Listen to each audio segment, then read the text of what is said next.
নমস্কার বন্ধুরা, আমি অপর্ণা। তোমরা দেখছো ব্লগার অপর্ণা এই চ্যানেলের পক্ষ থেকে তোমাদের জানাই অনেক অনেক অভিনন্দন আর আন্তরিকতা।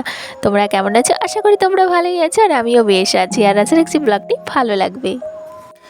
বন্ধুরা, আজকে বৃষ্টি দিয়ে ব্লগটি শুরু করলাম। অ্যাকচুয়ালি ঘুম থেকে উঠে দেখছি বৃষ্টি, তো তাই ক্যামেরাটা অনই করে ফেললাম। আর তারপরে বাসি কাজকর্মগুলো টুকটুক করে সেরে নিয়েছি, কারণ বৃষ্টির মধ্যে দেরিও হয়েছে আর লেট করে ঘুম থেকে উঠেছি। বুঝতেই পারছো, সকালে একদম ঝমঝম করে বৃষ্টি হচ্ছিলো। বৃষ্টির মধ্যে কি করে কাজ করব? সব কিছু যদি ঘরের মধ্যে থাকে তবেই কিন্তু ঘরে কাজকর্মগুলো করা যায়, যেহেতু সব কিছু আমার বাইরে, তো সেই জন্য একটু ওয়েট করতেই হলো, তাই না? আজকে সারাদিনই ধরো বৃষ্টি, আর বৃষ্টি ওয়েদারে বেশ খিচুড়ি মন চাইছিল, তাই আর কি রাত্রেবেলায় খিচুড়ি করেছিলাম। আর মেয়ে তো বৃষ্টি হলেই বলবে খিচুড়ি, আমার মেয়ের তো খুব ফেভারিট খিচুড়ি, তো তাই। তো দেখো, কিছু সবজি কেটে নিয়েছি। তো এই যে করলা আলুর ঝোল হবে, আর একটা ওই চচ্চড়ি মতন করব, কুমড়োর শাক দিয়ে আলু পটল মূলো বেগুন দিয়ে একটা চচ্চড়ি, ডুমুর ভাজা হবে, আর হবে গন্ধপাতার বড়া। তো এই চারটে আজকে মেনু। তো তোমাদের মেনুগুলো একটু বলেই দিলাম, তাই না? যদিও বা আজকে দুপুরবেলাতে শেয়ার করার কথা একদম মনে ছিল না, তাই আজকে আর শেয়ার করতে পারিনি। তো যাই হোক, দেখো এই যে ভাতটা হয়ে গেছে। ভাতটা ফার্স্টে বসিয়ে দিয়ে সবজিগুলো কেটে নিয়েছিলাম। নাহলে যদি ফার্স্টে সবজি কাটতে বসে যাই তাহলে ওদিকে আবার ভাতটা হবে না, অ্যাকচুয়ালি সময়টা চলে যাবে। তো সেই জন্যে সময়ের সদ্ব্যবহার করা উচিত। তাই অ্যাকচুয়ালি আমি ঘড়ির কাঁটার সঙ্গে যেভাবে ঘোরে ঠিক সেভাবে আমি ঘুরে ঘোরের মতো অ্যাকচুয়ালি ঘুরে কাজকর্মগুলো করি, তাহলেই আমি সময়টা ধরে পাই। তো এভাবে আমার মনে হয় প্রত্যেকটা গৃহিণী যদি কাজগুলো করে তাহলে তার পক্ষে সময়টা কমের মধ্যে বেশি কাজ হয়ে যাবে।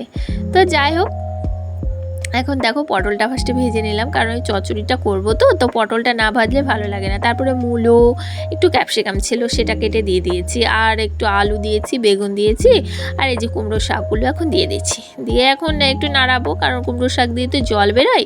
এদিকে ভাবছি মশলাটা অ্যাড করে নিচ্ছি, মানে আদা জিরে ধনে দুটো সবজিতেই একই সেম টু সেম মশলা যাবে। আর সর্ষে বাটা দিলে হতো, তো দিইনি, সর্ষে ফোড়ন দিয়েছিলাম। তো এই যে আদা জিরে বাটাটা দিয়ে দিলাম। দুটো তরকারি বলতে করলার তরকারিতেও তো আদা জিরেটা যাবে, তো তাই আর কি। তো দেখো এই যে এখন কুমড়ো শাকের চচ্চড়িটা করে নিচ্ছি।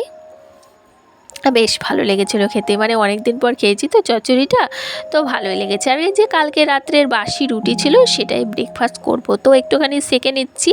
আর এইভাবে আমি সাঁড়াশি দিয়ে সেঁকে নিই, তাহলে জানো তো ওই রুটি তোলা একটা আছে, কিন্তু সেটা আর ইউজ করতে হয় না। সেটা ইউজ করলে তো শুধু হবে না, মাজা ধোয়া পরিষ্কার করতে হবে। তো আমার মনে হয় যত আমরা কম বাসনটা একটু ব্যবহার করব, ততটা আমাদের কম খাটুনি খাটতে হবে, তাই না? আর এই যে ব্রেকফাস্টটা রেডি করে নিলাম, আমি চচ্চড়িটাও হয়ে গেছে, তো এটা নামিয়ে নেব। চচ্চড়িটা নামিয়ে নিয়ে করলা আলুর ঝোলটা করে নেব। তো একটা ঝোল তরকারি না হলে তো হাজব্যান্ড খেতে পারে না। আমার আবার শুকনো তরকারি দিয়ে কিন্তু বেশ ভালো লাগে, তো আমার হাজব্যান্ড খেতে পারে না, তো তাই আর কি ওর জন্যে বলতে পারো ঝোলটা করা। তো ওই যে বলে একজনের নাম আর সকলের কাম, ঠিক সেরকম। তো আর এই যে গন্ধপাতার বড়াগুলো ভেজে নিচ্ছি, বেশ ভালো লেগেছিলো, যে অনেক দিন পর হচ্ছে, তো তাই আর কি বড়াগুলো এখন এক এক করে দিয়ে দিলাম। এবার একটু উল্টে পাল্টে ভালো করে ভেজে তুলে নিলেই হলো। আজকে না এই নতুন নাইটিটা ভেঙেছি, এটা অনলাইন থেকে না হাজব্যান্ড কিনে দিয়েছিল। তো একদম কি বলবো, গেঞ্জি খড়খড়ে গেঞ্জি যে কাপড়, সেই কাপড়ে একদম বাজে, আর এতটা লং, চওড়াতে একদম ছোট বন্ধুরা।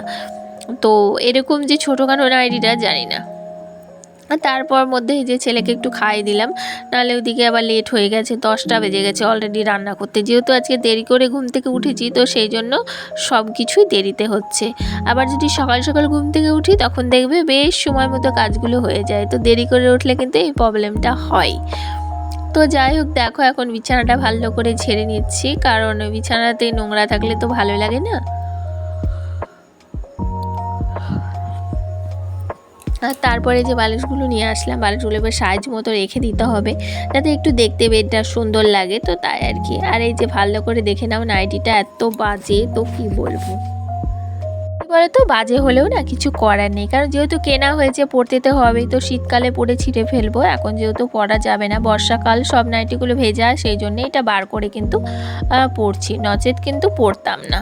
তো এই যে লুঙ্গির মতো করে তলাটা তুলে গিট দিয়ে এভাবে বেঁধে পড়েছি, কারণ ওই যে ল্যাথড়াচ্ছে আর ভিজে যাচ্ছে, তো তাই আর কি। আর এই যে বেডটা একটু শেয়ার করে দিলাম, বেডটা কেমন লাগছে অবশ্যই একটু কমেন্টের মাধ্যমে জানিও। যারা যারা আমার পাশে আছো প্রথম থেকে তাদের সকলকে অসংখ্য অসংখ্য ধন্যবাদ, যারা যারা নতুন বন্ধু অ্যাড হয়েছো তাদেরকেও অসংখ্য ধন্যবাদ। তো দেখো এখন এই যে নাইটিটা ভাঁজ করে তুলে রাখলাম, এভাবে ফ্যানে না নাইটিটা রাত্রেবেলায় মেলে দিয়েছিলাম আনলাতে যাতে শুকিয়ে যায়। আর দুপুরবেলায় স্নান টান করে পরবো, এই যে খড়খড়া নাইটি একদম পরতে ভালো লাগছে না, চেঞ্জ করে ফেলবো। আর তার মধ্যে দেখো জামা কাপড়গুলো ভাঁজ করে তুলে রেখে এখন এই আনলাটা মুছে নিচ্ছি, মানে সব ফার্নিচারই আজকে ভাবছি অল্প অল্প করে মুছে নেবো, ধুলো পড়েছে, কিছুদিন যাবৎ মোছা হচ্ছিল না, হসপিটাল আর বাড়ি করছিলাম, কোনো রকমের রান্না করে নিয়ে চলে যাচ্ছিলাম। এবার সেগুলো করতে গেলে যদি এখন ডাস্টিং করি তাহলে এক্সট্রা টাইম একটা লেগে যাবে না, তো তাই আর কি সে কাজগুলো হয়নি। তো আজকে ভাবলাম করে নিই, অনেকটা ধুলো হয়ে গেছে, ছবির ওপরেও একদম সাদা স্পট মতো ধুলো পড়েছিল, দেখবে দুদিন একদিন গ্যাপ দিয়ে দিলেই কিন্তু এরকম ধুলো পড়ে। জানি না ছাদের বাড়িতে এরকম হয় কি না, তবে হ্যাঁ টাল টিনের বাড়িতে এরকম হয়, কারণ আমার সাথে হচ্ছে, তো তাই আর কি। এখন ছবিগুলো সব গুছিয়ে রেখে দিলাম, তারপরে যে টিভিটা একটুখানি মুছে নিলাম, কারণ টিভিটা না মুছলে তো হবেই না, এই আশেপাশে যেগুলো কালো আছে সেগুলোতেও কিন্তু বেশ ধুলোর একটা আস্তরণ দেখা যায়।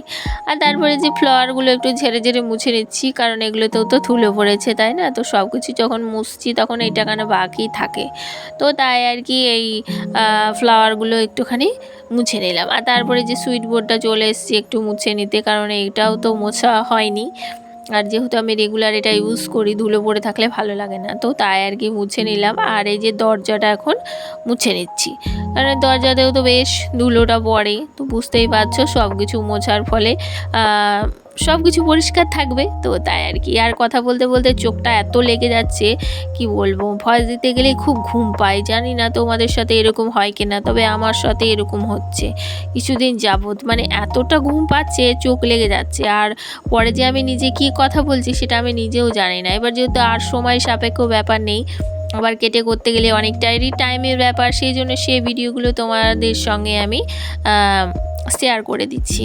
তো এমন কিছু খারাপ নেই, ঘুম চলে আসে তখন কি বলি, মানে লাইনটা ঠিক থাকে না কথার, তো তাই আর কি এটাই।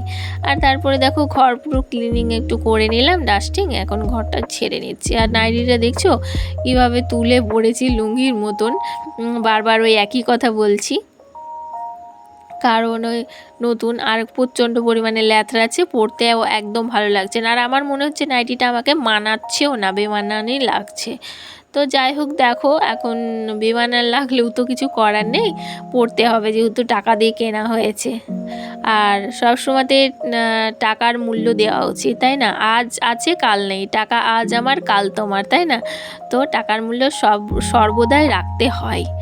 মা লক্ষ্মী যেমন চঞ্চলা, ঠিক সেরকম টাকাও একই ব্যাপার। তো যাই হোক দেখো, এই যে চানাচুর মুড়ি সন্ধেবেলায় এখন চলে এসেছি তোমাদের সঙ্গে দেখা করতে, আর এই যে সন্ধ্যের টিফিন মুড়ি চানাচুর হাজব্যান্ড চাইলো তাই ওকে দিয়ে দিলাম। আর তারপরে ওই যে ছেলে খুব কান্নাকাটি করছিল, তো সেটারই একটুখানি ভিডিও ক্লিপ তুলে নিয়েছি, কারণ ও খুব কাঁদছিল, চুপ ছিল না, তাই আর কি ভিডিওটা করেছি। আর তারপরে রাতে ডিনারের জন্য একটু খিচুড়ি করেছিলাম, করেই যে সকালে আমি বলেছিল তার জন্য, আর তারপরে ভিডিওটা শেষ করে দিয়েছি। তাহলে আজকের মতো এইটুকুই, দেখা হচ্ছে আগামীকাল, ততক্ষণ তোমরা সকলে খুব ভালো থেকো, সুস্থ থেকো, আর অবশ্যই আমার কথা একটু ভেবো, আর দেখতে ভুলো না ব্লগার হওয়া পড়না চ্যানেল। নমস্কার।